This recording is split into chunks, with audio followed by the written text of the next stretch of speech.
Good evening, friends.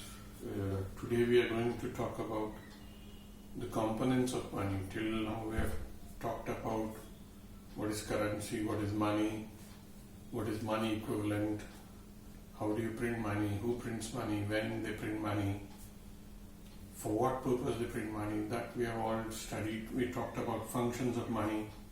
If you remember, functions of money primarily medium of exchange, store of value, unit of account, all these things we have studied. Now we are going to talk about classification of different types of money, right? Up till now we have tried to understand that money exists only in the form of either currency or coins. If you remember, we have talked about time deposits that are made with respect to certain time interval, demand deposits as and when they are demanded.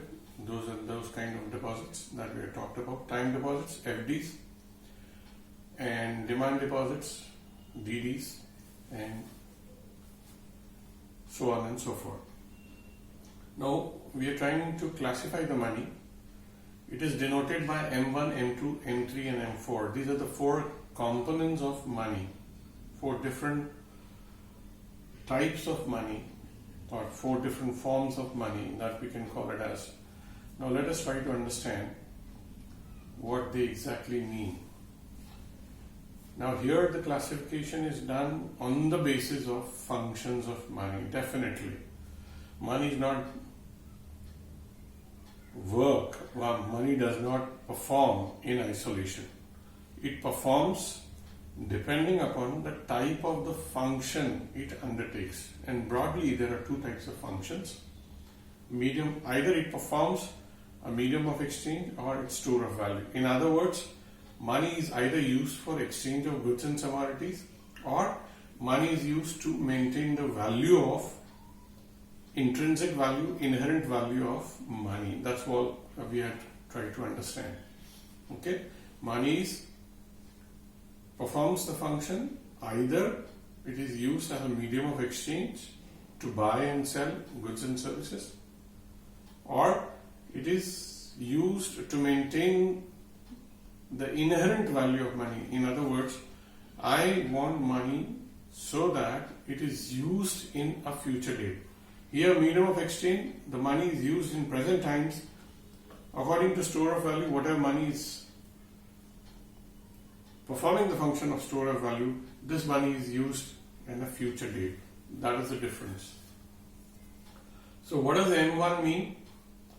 M1, classification based on medium of exchange, right?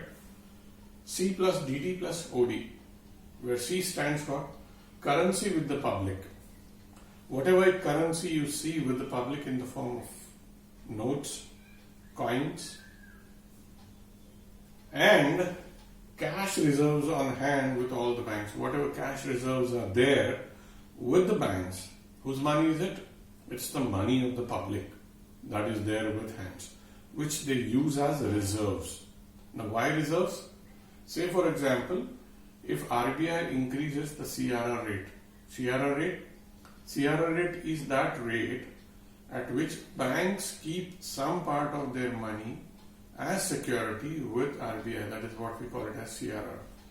So they try to maintain the current reserve ratio, that is CRR, with the bank from the money that is kept aside as reserves by the banks. But in the end, it is the money of the public, by the public, and for the public. So what does M1 means?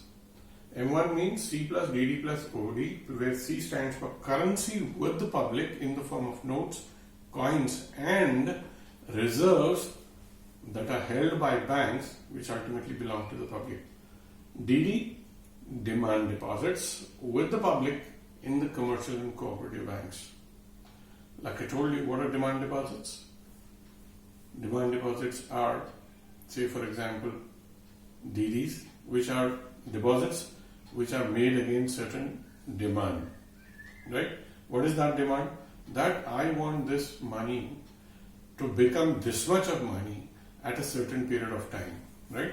We deposit accordingly in those kind of money, in those kind of deposits. So demand deposits with the public in the commercial banks. And what does OD stands for? Other than deposits that are either with banks or financial institutions, apart from this, there are certain deposits that are kept by the public with the RBI. Now, how does this money go with RBI? Cash reserves, they are kept with the banks. This money moves to RBI as CRR, and ultimately that is the money of the public. So, whatever money comes under M1, whatever form of money, component of money comes under M1 is definitely the money which is held by the public, of the public. So hence, this money is what we call it as narrow form of money. This is, which is visible, right? Which is visible. So this is narrow form of money. Moving to the second function, store of value, means where the money is used to maintain the store of value, maintain the value of money. It is M2. M1 plus savings deposits with post office banking institutions, right? M1, all this plus savings deposits with post office banking institutions. You might have seen recurring deposits, RDs. We generally talk about this money where the money is kept as RDs in post office banking accounts. So, what does M2 include? M2 include all this plus savings deposit, hence it is called as broad money. It includes one more item extra in that. It is also including the money which is deposited as savings with post office banking institutions. What does M3? M3 is again based on the function of store of value, which says M1 plus time deposits with the banks. Here we have not included time deposits. So M1 plus all of this plus time deposits. Time deposits, which are going to mature at a later dates. Right? You keep aside money, fixed deposits. Those are called as fixed deposits. So M3 is M1 plus time deposits with the banks. This M3 is called as AMR or aggregate monetary resources.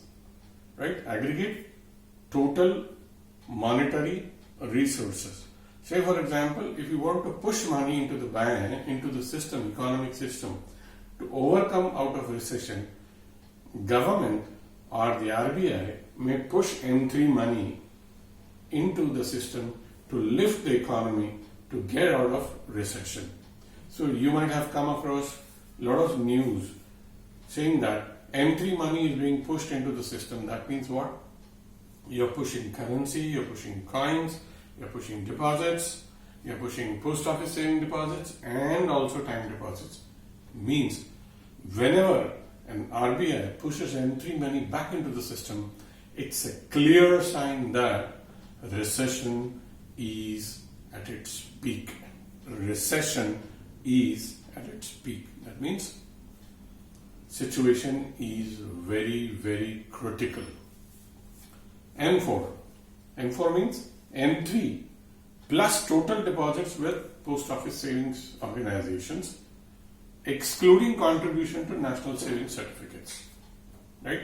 Here, including this, but in M4, M3 plus total deposits of with post office saving organization, excluding contribution to national saving certificates, NSCs.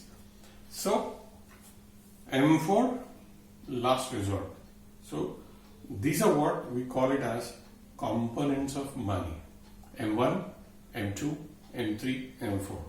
If you keep on reading Economic Times, if you keep on reading Financial Times, you come across these news clippings or news articles wherein you keep on coming across these type of words. that is M1, M2, M3, M4, aggregate monetary resources, store of value, broad money, narrow money.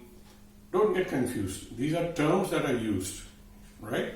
These are the terms that are used to understand what is money is all about.